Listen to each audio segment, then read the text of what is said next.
Milky Mist ice cream. Da, da, da, da, da, da.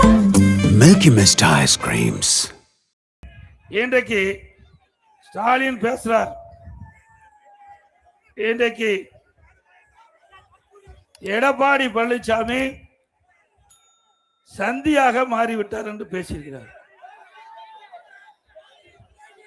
சந்தியாவே சந்தினா சங்கியா. Stalin பேச்சு எடப்பாடி பழனிசாமி முழு சங்கியாகவே மாறிவிட்டார் என்று ஒரு அவதூறு கருத்தை பரப்பிக் கொண்டிருக்கின்றார். திரு ஸ்டாலின் அவர்களே, தோல்வி பயத்தால் காங்கிரஸ் காலை பிடித்து கெஞ்சி கூத்தாடி கூட்டணி வச்சிருக்கிறீங்க, அப்படித்தானே? இன்றைக்கு உங்களுடைய அப்பா திரு கருணாநிதி அவர்கள் சங்கியா வச்சுக்கிறாரா? இது யாரோட இருக்கிறாரு? யாரோட இருக்காருங்க? திரு வாஜ்பாயோட தானே இருக்கிறாரு. திரு மாமா திரு முரசொலி மாறன் அவர் யாரோட இருக்காரு? அப்ப திரு கருணாநிதி அவர்கள் சங்கியா? முரசொலி மாறன் சங்கியா? அவர் ஒத்துக்கிறார், ஸ்டாலின் ஒத்துக்கிறார். அது மட்டும் இல்ல, அண்மையில காங்கிரசுக்கும் திமுகவும் கூட்டணி பிரச்சனை. அது குறித்து டெல்லிக்கு திருமதி கனிமொழி அவர்கள் அங்கே சென்று காங்கிரஸ் கட்சி தலைவரை பார்த்துட்டு பேசிட்டு வந்தார். அப்படின்னா திரு ஸ்டாலினுடைய சகோதரி திருமதி கனிமொழி அவர்கள் சங்கியா? ஸ்டாலின் அவர்களே, உங்களுடைய பதவிக்கு தக்கவாறு பேசி பழகுங்கள். இல்லாவிட்டால் எங்க தொண்டன் பேச ஆரம்பித்து விட்டால் உங்கள் செவி கிழிந்து விடும். அதே போல புதுசா ஒரு கண்டுபிடிச்சிருக்கார் ஸ்டாலின். இபிஎஸ் கையில் ரத்தக்கரை படித்துள்ளது கண்டுபிடிச்சிட்டு வந்திருக்காரு. பாவம், என் கை சுத்தமா இருக்கு, நீங்களே சாட்சி. ஆனா ஸ்டாலின் 5 ஆண்டு கால திராவிட முன்னேற்ற கழக ஆட்சியில, அந்த 5 ஆண்டு திராவிட முன்னேற்ற கழக ஆட்சியில 18,000 குழந்தைகள் பாலியல் சீண்டலுக்கு உட்படுத்தப்பட்டிருக்குது. 18,000 குழந்தைகள். இன்றைக்கு நீதிமன்றத்தின் மூலமாக வழக்கு நடைபெற்று கிட்டத்தட்ட 6,000 பேருக்கு போக்சோ வழக்கின் மூலமாக நிவாரணம் வழங்கப்பட்டதாக நீதிமன்றத்திலும் வழங்கப்பட்டிருக்கின்றது. அது மட்டுமல்ல, சமூகத்துறை அமைச்சர், திராவிட முன்னேற்ற கழகத்தில் இருக்கின்ற சமூகத்துறை அமைச்சர் தூத்துக்குடி நிகழ்ச்சியில பேசுகின்ற பொழுது, திராவிட முன்னேற்ற கழக ஆட்சியில 6,999 போக்சோ வழக்குகள் பதிவு செய்யப்பட்டிருக்குது. 84 கோடி நிவாரணம் வழங்கப்பட்டிருக்கிறது. போக்சோ வழக்குனா சிறுமிகள், பெண் சிறுமிகள், அந்த குழந்தைகள் பாலியல் சீண்டலுக்கு உட்பட்டா அதுதான் போக்சோ வழக்கு பதிவு செய்ய முடியும்.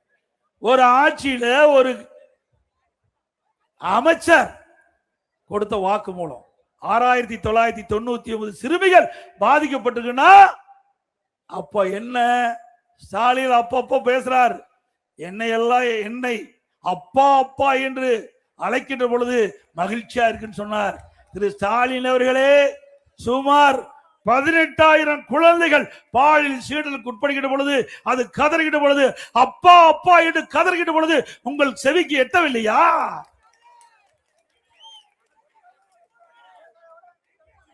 ஆக உங்களுடைய ஆட்சி நிர்வாகம் எப்படி இருக்குது என்பதை எண்ணி பார்க்க வேண்டும். இன்னைக்கு சிறுமிகளுக்கு பாதுகாப்பு இல்ல, பெண்களுக்கு பாதுகாப்பு இல்ல, வயது வந்த தாய்மார்களுக்கு பாதுகாப்பு இல்லாத ஒரு ஆட்சி திமுக ஆட்சி. எங்களை பற்றி பேசுவதற்கு அருகதை கிடையாது. தகுதி இருக்குதா? சட்டத்தின் ஆட்சி அண்ணா திமுகவில் நடைபெற்றது. உங்களுடைய ஆட்சியில சட்ட சந்தி சிரித்துக் கொண்டிருக்கின்றது. சட்டம் அடியோடு சீரழிந்து விட்டது தமிழகத்திலே. வேண்டுமென்றே திட்டமிட்ட அவதூறு பிரச்சாரத்தை மேலும் தொடர்ந்தால் அதற்கு எங்களுடைய தொண்டர்களே தகுந்த பதிலடி கொடுப்பார்கள். ஸ்டாலின் அவர்களே,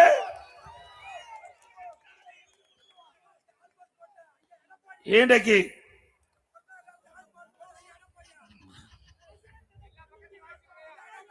சிவகங்கை மாவட்டத்தில் உங்களுக்கு நன்றா தெரியும், கஞ்சா போதை ஆசாமிகள் இருசக்கர வாகனத்தில் சென்று கொண்டு இருக்கிற பொழுது அந்த சாலையில் நின்று கொண்டவர்களை கொடூரமா அறிவாளால் தாக்கப்படுறாங்க.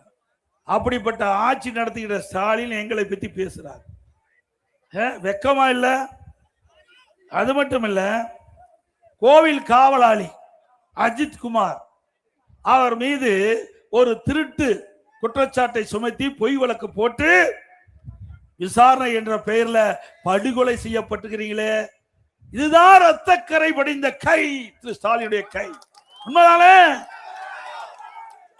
ஒரு மாதத்திற்கு முன்பு மானாமதியில லாக்அப் டெத்து, இன்றைக்கு காவலால் தாக்கப்பட்டு உயிரிழந்திருக்கிறாங்களே, இதுதான் ரத்தக்கரை படிந்த கை. ஸ்டாலின் அவர்களே, உடைய ஆட்சியா நடக்குது, ஆட்சி நடக்குது. அந்த ஆட்சியில முறையா நடக்குதா? ஏன்னா பொம்மை முதலமைச்சர், அவர் எங்க போய் ஆட்சி செய்ய முடியும்? அப்படித்தானே? நிச்சயமாக வழங்கப்படும். நான் பின்னாட வரேன்.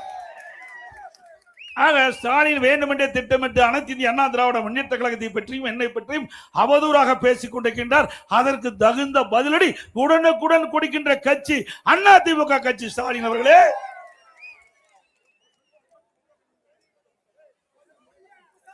அது மட்டுமல்ல, இன்றைய தினம் திராவிட முன்னேற்ற கழகம் ஆட்சி வந்த பிறகு சட்ட ஒழுங்கு இவ்வளவு மோசமான போறதுக்கு காரணம், நிரந்தர சட்ட ஒழுங்கு நிரந்தர டிஜிபி கூட நியமிக்க முடியல.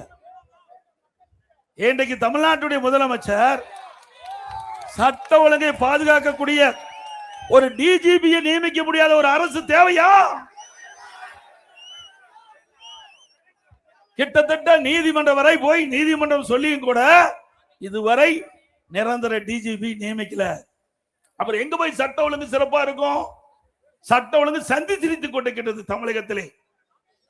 அது மட்டுமில்லை, இன்னைக்கு போதைப் பொருள் விற்பனை எல்லா இடத்திலும் நடக்குது இல்லைங்க? நடக்குதா இல்லையா? வேண்டும் வேண்டும் போதைப் பொருள் இல்லாத தமிழகம் வேண்டும் என்று வாசகம் எழுதியிருக்கிறார். இது அண்ணா திமுக ஆட்சியில் இருந்தது.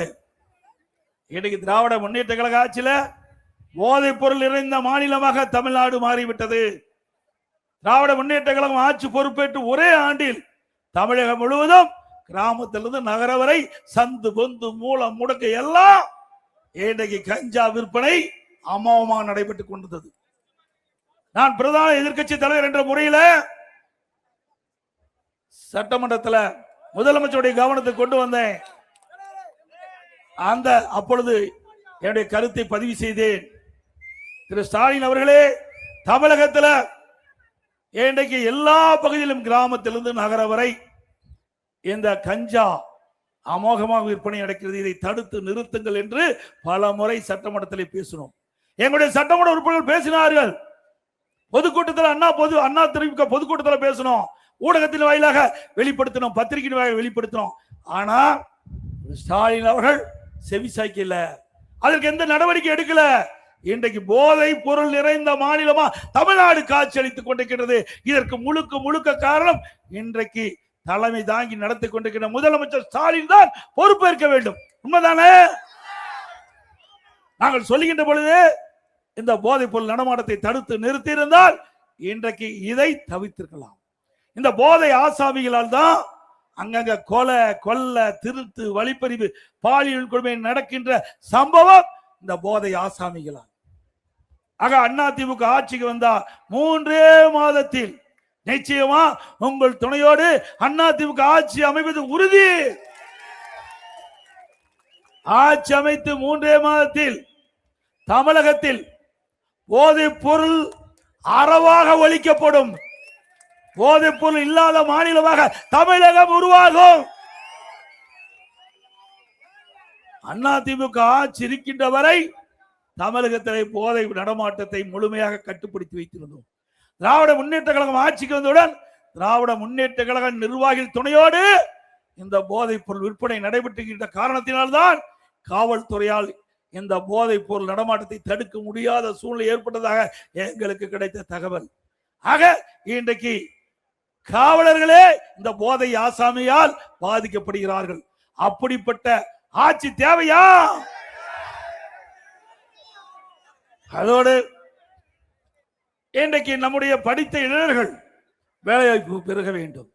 அதற்காக இதயம் புரட்சி தலைவி அம்மா இருக்கின்ற காலகட்டத்திலே தொழில் முதலீட்டு மாநாடு சென்னையில் நடத்தினாங்க. முதல் கட்டமாக 2,42,000 கோடி தொழில் முதலீடு ஈர்க்கப்பட்டது. 74 புரிந்துணர்வு ஒப்பந்தங்கள் போடப்பட்டன. அதெல்லாம் இன்றைக்கு பயன்பாட்டுக்கு வந்து இன்றைக்கு உற்பத்தியை பெருக்க விட்டது. பல்லாயிரக்கணக்கான பேருக்கு வேலை கிடைச்சிருக்குது. அதே வழியில் வந்த மாண்புமிகு அம்மாவுடைய அரசாங்கம் நான் முதலமைச்சராக இருந்த காலகட்டத்தில் தொழில் முதலீட்டு மாநாட்டை நாங்கள் சென்னையில் நடத்தினோம். 3,05,000 கோடி தொழில் முதலீடு ஈர்க்கப்பட்டு 304 புரிந்துணர்வு ஒப்பந்தங்கள் போடப்பட்டன. பெரும்பாலான ஒப்பந்தங்கள் இன்றைய நிலை நடைமுறைக்கு வந்திருக்குது. அதனால உற்பத்தி பெருகி இருக்குது. பல்லாயிரக்கணக்கான பேருக்கு வேலை கிடைத்திருக்குது. இது அண்ணா திமுக ஆட்சியுடைய சாதனை. ஆனா திமுக என்ன செஞ்சிருக்குது? அண்மையில் ஒரு அறிவிப்பை வெளியிட்டாங்க. சட்டமன்றத்தில் கூட சொன்னாங்க, பேட்டி கொடுத்தார் முதலமைச்சர். திராவிட முன்னேற்ற கழகம் ஆட்சிக்கு வந்த பிறகு 1179 புரிந்துணர்வு ஒப்பந்தங்கள் போடப்பட்டதாக 15 லட்சம் கோடி முதலீட்டை இழுக்கப்பட்டதாகவும் அதனால 35 லட்சம் பேருக்கு வேலை கிடைக்கும் என்று தெரிவித்தார். ஒரு தொழிற்சாலை வரணும்னா உடனே வந்துடாது. புரிந்துணர்வு ஒப்பந்தம் போட்ட பிறகு முதல் கட்ட பணி நிலத்தை எடுக்க வேணும். தொழிற்சாலைக்கு தேவையான நிலத்தை கையகப்படுத்த வேணும். அதுக்கு பிறகு மத்திய மாநில அரசுடைய அனுமதி பெற வேண்டும்னா அதுக்கு ஒரு குறிப்பிட்ட காலம் வேணும். அதுக்கு பிறகு அந்த தொழிற்சாலை கட்டமைப்புக்கு தேவையான நிதி ஆதாரங்கள் பெருக்க வேண்டும். வங்கியில கடன் பெற வேண்டும், இல்லது நிதி ஆதாரத்தை பெருக்க வேண்டும். அதற்கு பிறகு அதற்கு தேவையான கட்டடங்களை கட்ட வேண்டும்.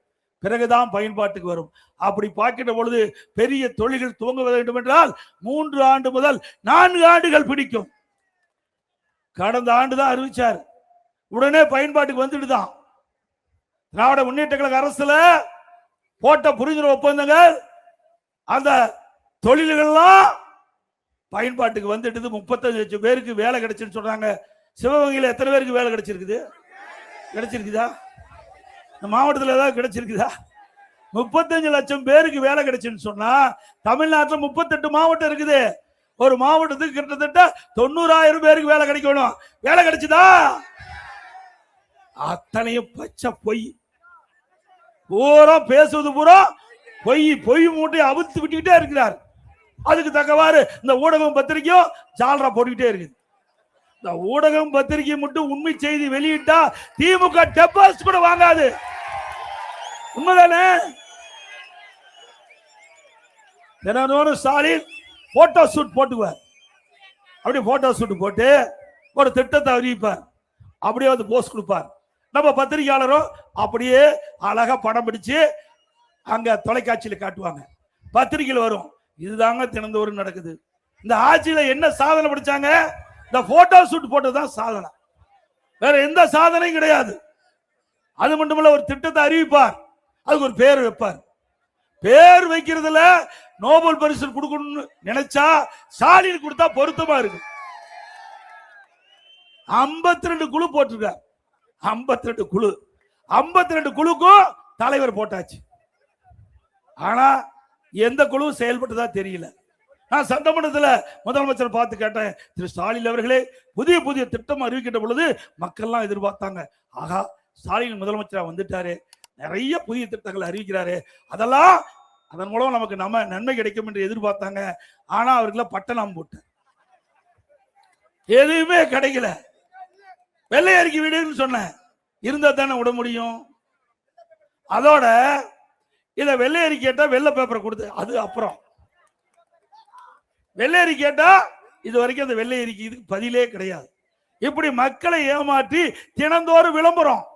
ஒரு நாளைக்கு 4 கோடி செலவாகுதுங்க விளம்பரத்துக்கு மட்டும். 4 கோடி. பத்திரிகைக்கும் ஊடகத்துக்கும் திராவிட முன்னேற்ற கழக ஆட்சியிலே ஒரு சில திட்டங்களை தினந்தோறும் பத்திரிகையில போடுவது, தொலைக்காட்சியிலே காண்பதற்கு மட்டும் 4 கோடி செலவழிச்சிருக்காங்க. இது யாருடைய பணம்? உங்களுடைய வரி பணங்க. எப்படி ஊதாரித்தனமாக இவர்கள் சொந்த நலனுக்காக விளம்பரப்படுத்திக் கொண்டிருக்கிறார். இப்படிப்பட்ட ஆட்சி தொடர வேண்டுமா? இதுதான் இப்படின்னா, திரு கருணாநிதி அவர்கள் முதலமைச்சராக இருந்தார், அதுல எந்த மாற்று கருத்தும் கிடையாது. அவருக்கு அங்க மெரினா கடற்கரையில நினைவு மன்றம் கட்டினார், ரைட், கட்ட வேண்டியதுதான், அதுல தப்பு இல்லை. ஆனா அவருக்கு எழுதாத பேனாவை நடுக்கடல கொண்டு வைக்கிறார். யாருடைய பணம்? உங்களுடைய வரி பணங்க. எழுதாத பேனாவை திரு கருணாநிதியுடைய நினைவிடத்திற்கு முன்னாலே ஒரு 2 கோடியில் வைக்கல, அதுக்கு 84 கோடி செலவழித்து போய் நடுக்கடல வைக்கிறாங்க. திரு கருணாநிதியுடைய குடும்பத்திற்கு 8000 கோடி டெஸ்ட் பணம் இருக்குது. 8000 கோடி இருக்குதுங்க. 1000 2000 8000 கோடி ட்ரஸ்ட்ல பணம் இருக்குது. அந்த பணத்துல எடுத்து நீங்க எழுதாத பணம் நடுக்கடல வைங்க, இல்லது அங்க ஒரு கோபுரமா கட்டி அது கூட வைங்க. யார் வேண்டாங்கிறா?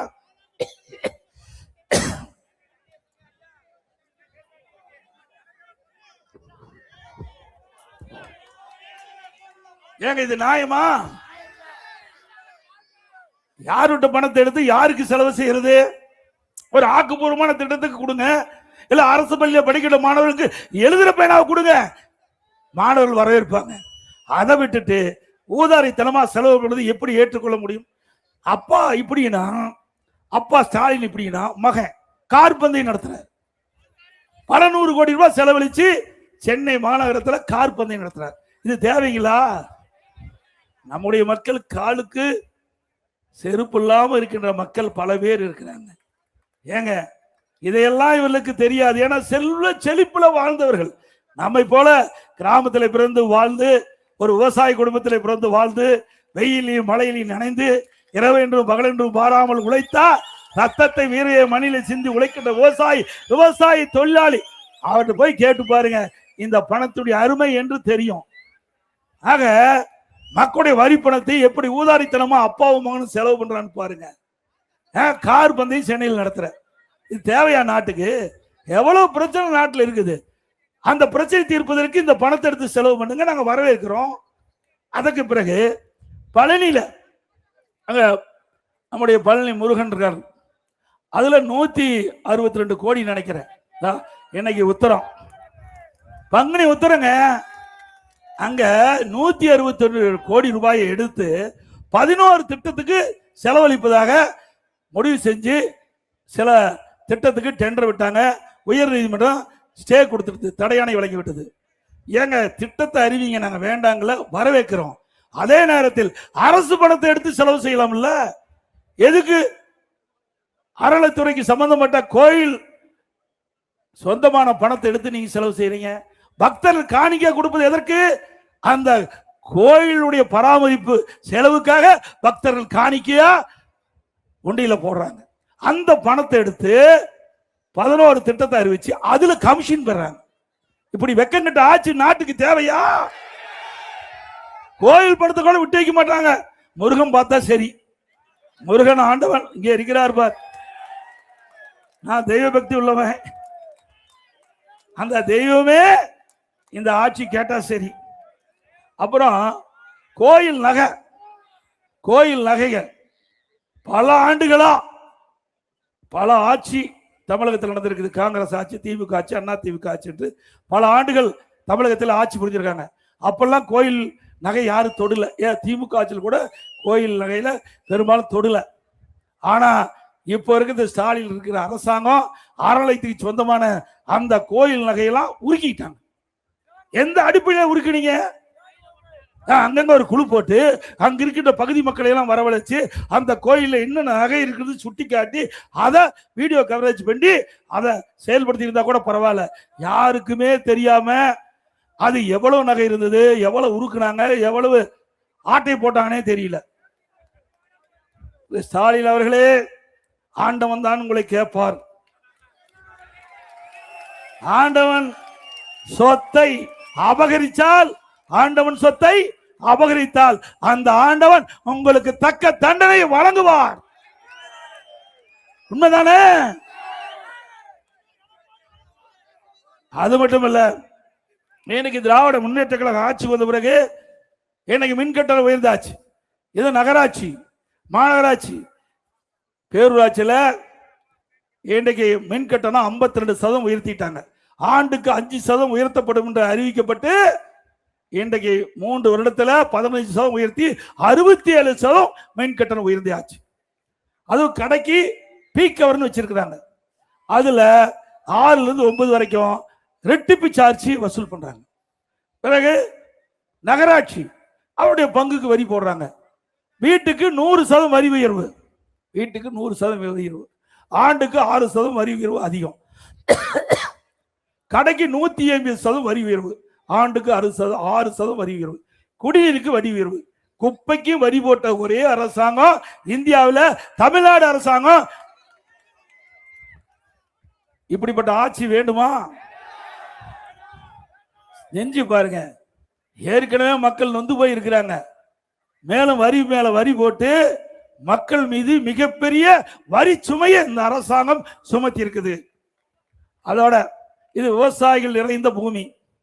நான் ஒரு விவசாயி, உங்களை எல்லாம் பார்ப்பதில் மிகுந்த மகிழ்ச்சி. விவசாயி தொழிலாளி இரண்டும் 2 கண்ணை போன்றது. இன்றைக்கு நாட்டுக்கு உணவளிக்கின்றவர்கள் விவசாயி தொழிலாளி. இந்த உழைப்பாளிகள் நிறைந்த மாவட்டம். அவளுக்கு ஏராளமான திட்டங்களை அதிமுக ஆட்சியில் செயல்படுத்தி இருக்கிறோம். என்னுடைய அறிவிப்புகள் கூட கொடுத்திருக்கிறோம். வணிக பயிர்கள் அவளுக்கு காப்பீட்டு திட்டத்தில் பிரிமியம் 5% இருக்குது. அதை குறைச்சி 2% நீங்க கட்டினா போதும்.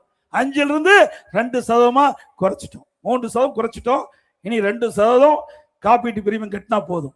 அதோட வறட்சி இயற்கை சீற்றத்தால் விவசாயிகள் பாதிக்கின்ற பொழுது அது காப்பீட்டு திட்டத்தில் கொண்டு வந்து அவர்களுக்கு சேதமடைந்த பயிர்களை கணக்கிட்டு அவளுக்கு இழப்பீட்டு தொகையை அதிக அளவு இந்தியாவிலேயே விவசாயிகளுக்கு காப்பீட்டு திட்டத்தின் மூலமாக இழப்பீட்டு தொகை அதிகமாக பெற்று தந்த அரசு அதிமுக அரசாங்கம். அதே போல விவசாயிகள் பயனடைய வேண்டும் என்பதற்காக 2016ஆம் ஆண்டு இதே புரட்சி தலைவி அம்மாவல் தேர்தல் அறிக்கையிலே குறிப்பிட்டார்கள். அதிமுக ஆட்சிக்கு வந்தா விவசாயிகள் வாங்கிய தொடக்க வேளாண் கூட்டுறவு சங்கத்திலே வாங்கிய பயிர்க்கடன் தள்ளுபடி என்றார்கள். தள்ளுபடி செஞ்ச அரசாங்கம் அதிமுக அரசாங்கம். 2021 அதுல விவசாயிகள் பாதிக்கப்பட்டதாக என்னுடைய கவனத்துக்கு கொண்டு வந்தாங்க. அமைச்சர்கள் சட்டமன்ற உறுப்பினர்கள் என்னிடத்திலே கோரிக்கை வைத்தார்கள். விவசாய பிரதிநிதிகளும் என்னை சந்தித்து கோரிக்கை வைத்தார்கள். இன்றைக்கு கொரோனா காலம், விவசாயி விளைவித்த பொருட்கள் முழுமையாக விற்க முடியவில்லை. எங்களுக்கு பெரும் நஷ்டம் ஏற்பட்டு விட்டது. எங்களுக்கு நீங்கள் உதவி செய்ய வேண்டும். நாங்கள் கூட்டுறவு சங்கத்திலே வாங்கிய பயிர்க்கடன் தள்ளுபடி செய்ய வேண்டும் என்று கேட்டார்கள். அதன் அடிப்படையில் தொடக்க வேளாண் கூட்டுறவு சங்கத்திலே வாங்கிய பயிர்க்கடன் 12,100 கோடி தள்ளுபடி செய்த அரசாங்கம் அதிமுக அரசு. ஒரு 5 ஆண்டில் 2 முறை விவசாயிகளுக்கு பயிர் கொஞ்சம் ஒதுங்கிப்பா. தொடக்க வேளாண் வங்கியில் வாங்கிய பயிர்க்கடன் தள்ளுபடி செய்த அரசாங்கம் அதிமுக அரசு. அதோட கொஞ்சம் வழி விடுங்க ஆம்புலன்ஸ் போறதுக்கு.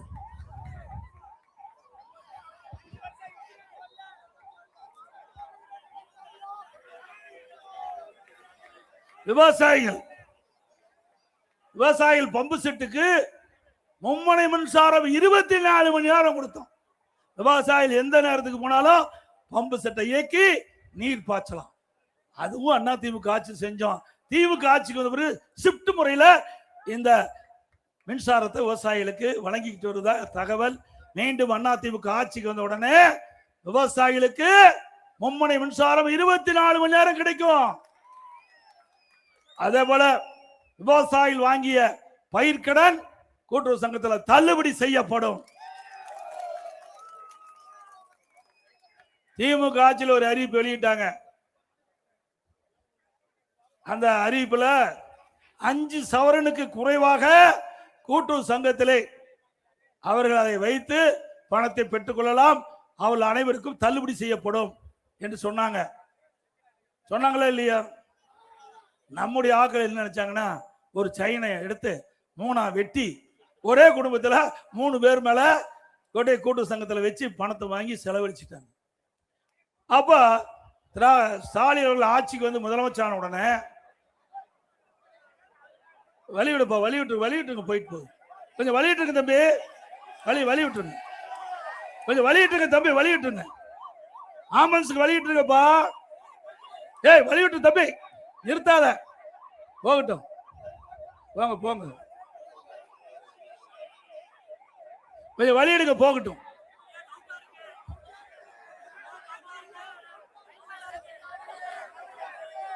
என்ன வேணாலும் செய்யட்டும், அதை பத்தி கவலை.